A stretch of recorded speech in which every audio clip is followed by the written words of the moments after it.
মা বলছে আমার ছেলেটা খুবই খারাপ। বউয়ের কথা শুনে ওই একই মা বলছে যে মেয়ের জামাইটাও ভালো না, মেয়ের একটা কথাও শুনে না। বোন বাপের বাড়ি এসে বলল যে ভাইটা আগের মতো নেই, খারাপ হয়ে গেছে, তত্ত্ব তালাশ করে না, দাওয়াত দেয় না, খোঁজ খবর নেয় না, ঈদ চাঁদ কোরবানি যায় জামা কাপড় দেয় না, একটু দাওয়াতও করে না, একটু বিপদে পড়লে হেল্প করে না।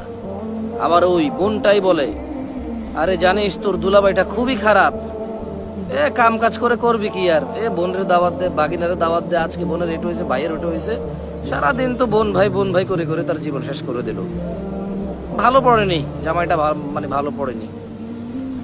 অবাক অবাক করা চরিত্র না?